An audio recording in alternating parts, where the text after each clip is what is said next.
तो हेलो वाले स्वागत है आपका के नए टॉपिक में। आज हम पढ़ने जा रहे हैं इकोनॉमिक्स का नया टॉपिक जो कि आर्थिक विकास तथा आर्थिक वृद्धि में अंतर स्पष्ट कीजिए।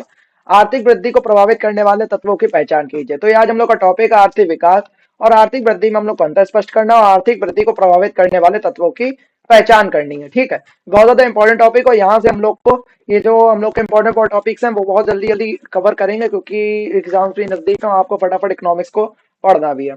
ठीक है, पढ़ते हैं। आर्थिक विकास और आर्थिक वृद्धि के बीच महत्वपूर्ण अंतर होता है। आर्थिक विकास और आर्थिक वृद्धि के बीच में महत्वपूर्ण अंतर होता है। इन दोनों का संबंध अर्थशास्त्र से है लेकिन ये अलग अलग अवधारणाएं हैं। इन दोनों का संबंध तो इकोनॉमिक्स से है लेकिन इनकी अवधारणाएं वो कैसी हैं, अलग अलग हैं। नीचे इनकी विस्तार से व्याख्या तथा आर्थिक वृद्धि को प्रभावित करने वाले तत्वों का विवरण किया गया। नीचे इनकी विस्तार से व्याख्या भी कही गई और आर्थिक वृद्धि को जो प्रभावित करने वाले तत्व उनको क्या करी गई है, व्याख्या विवरण भी दिया गया है। आर्थिक वृद्धि यानी इकोनॉमिक ग्रोथ होता क्या है? तो आर्थिक वृद्धि इकोनॉमिक ग्रोथ होता है। आर्थिक वृद्धि का अर्थ है किसी देश की कुल आर्थिक गतिविधियां जैसे उत्पादन, आय और खपत में मात्रात्मक वृद्धि। मतलब जो आर्थिक वृद्धि का अर्थ यह है कि किसी देश की जो कुल आर्थिक गतिविधियां जैसे कि उत्पादन हो गया, आय हो गया, खपत हो गया, उसमें मात्रात्मक की मात्रा में वृद्धि होना ही आर्थिक वृद्धि कहलाती है, इकोनॉमिक ग्रोथ।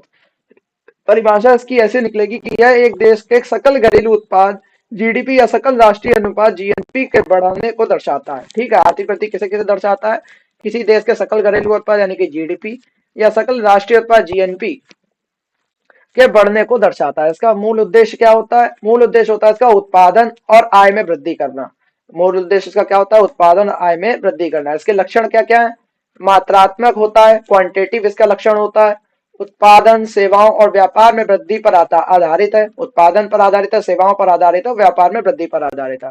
और आमतौर पर अल्पकालिक होता है, मतलब कि शॉर्ट टर्म के लिए ये होता है। इसका मापन किसके किसके रूप में होता है? जीडीपी और जीएनपी के रूप में होता है। और प्रति व्यक्ति यानी कि पर कैपिटा इनकम के रूप में भी आधार पर इसका क्या होता है, गणना होती है, इसका मापन होता है। सीमाएं क्या है इसकी? सीमाएं है केवल आर्थिक आंकड़ों पर आधारित है। ये केवल किस पर आधारित है? आर्थिक आंकड़ों पर आधारित है। सामाजिक और पर्यावरणीय पहलुओं पर ध्यान नहीं देता है। और किस पे ध्यान नहीं देता है? सामाजिक और पर्यावरणीय पहलुओं पर ध्यान नहीं देता। असमानता को संबोधित नहीं करता, असमानता है उसको संबोधित नहीं करता है। आर्थिक विकास को देखें यानी कि इकोनॉमिक डेवलपमेंट क्या होता है? तो इकोनॉमिक डेवलपमेंट क्या होता है? आर्थिक विकास एक व्यापक और गुणात्मक अवधारणा है। आर्थिक विकास क्या है? एक व्यापक और गुणात्मक अवधारणा है। न केवल आर्थिक वृद्धि बल्कि समाज के अन्य पहलुओं जैसे जीवन स्तर, शिक्षा, स्वास्थ्य और सामाजिक कल्याण को भी क्या करता है, शामिल करता है। इसकी परिभाषा किस प्रकार से देंगे कि आर्थिक विकास का अर्थ है किसी देश की अर्थव्यवस्था और समाज में समग्र सुधार। आर्थिक विकास का अर्थ क्या है? किसी देश की अर्थव्यवस्था और समाज में समग्र रूप से सुधार करना। और मूल उद्देश्य क्या है? लोगों के जीवन गुणवत्ता यानी क्वालिटी ऑफ लाइफ को सुधारना। वो क्वांटिटी है या क्वालिटी पे ध्यान देता है आर्थिक विकास, इकोनॉमिक डेवलपमेंट। यानी आर्थिक विकास का एक व्यापक और गुणात्मक अवधारणा, इसकी गुणों की अवधारणा है। यह न केवल आर्थिक वृद्धि बल्कि समाज के अन्य पहलुओं जैसे जीवन स्तर, शिक्षा, स्वास्थ्य और सामाजिक कल्याण को भी शामिल करता है। परिभाषा के रूप में अगर बोलेंगे तो बोलेंगे आर्थिक विकास का अर्थ है किसी देश की अर्थव्यवस्था और समाज में मतलब अर्थव्यवस्था में भी सुधार और समाज में भी समग्र रूप से सुधार करना। उसमें समाज से मतलब नहीं होता है आर्थिक वृद्धि में, लेकिन आर्थिक विकास में समाज से भी मतलब होता है। मूल उद्देश्य क्या है इसके? लोगों की जीवन गुणवत्ता यानी क्वालिटी ऑफ लाइफ को सुधारना। लक्षण क्या है इसके? गुणात्मक क्वालिटिव होता है और मात्रात्मक यानी क्वांटिटिव दोनों होते हैं। दीर्घकालिक प्रक्रिया होती है और शिक्षा, स्वास्थ्य, रोजगार और सामाजिक समानता को क्या देता है, ये महत्व देता है। मापन इसका किस रूप से होता है? मापन इसका होता है मानव विकास सूचकांक यानी एचडीआई के रूप में। गरीबी रेखा से नीचे रहने वाले लोगों का अनुपात, साक्षरता दर, स्वास्थ्य सेवाओं तक पहुंच, इसके आधार पर क्या होता है, आर्थिक विकास का मापन होता है। इसके मुख्य पहलू क्या क्या होते हैं? मुख्य पहलू होते हैं समावेशी विकास और पर्यावरणीय स्थिरता।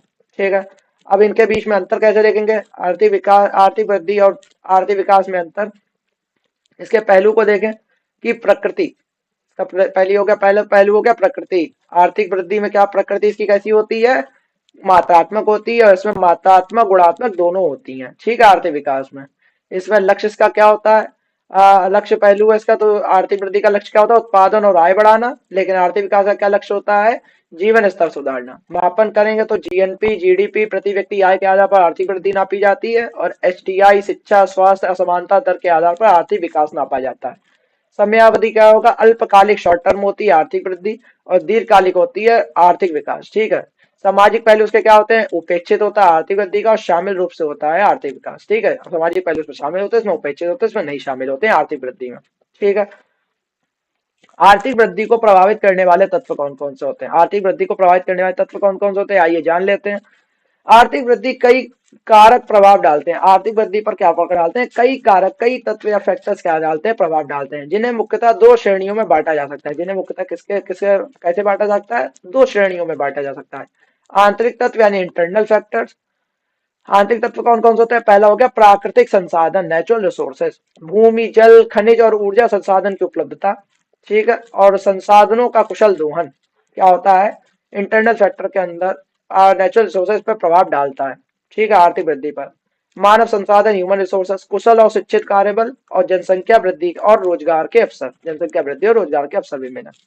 पूंजी निर्माण में, कैपिटल फॉर्मेशन में, उद्योगों उत्पादन क्षमता में निवेश करो और तकनीकी प्रगति पर ध्यान देना।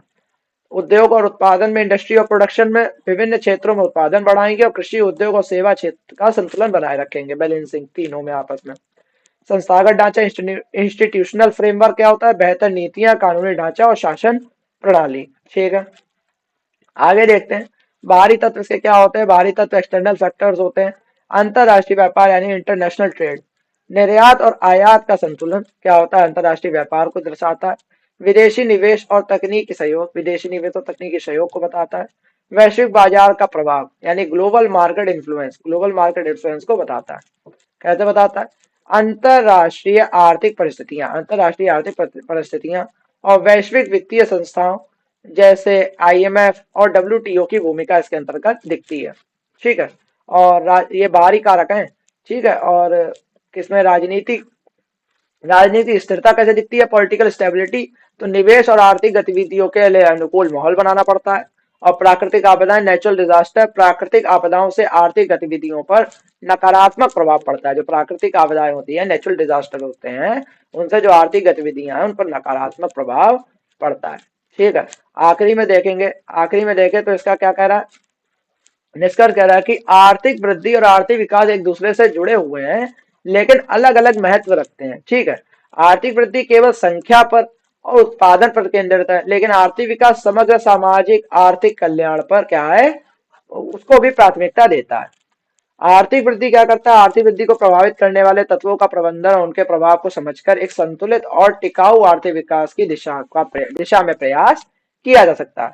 ठीक है, और इसी प्रकार से हम लोग का टॉपिक था आर्थिक वृद्धि और आर्थिक विकास में अंतर और आर्थिक वृद्धि को प्रभावित करने वाले कारक।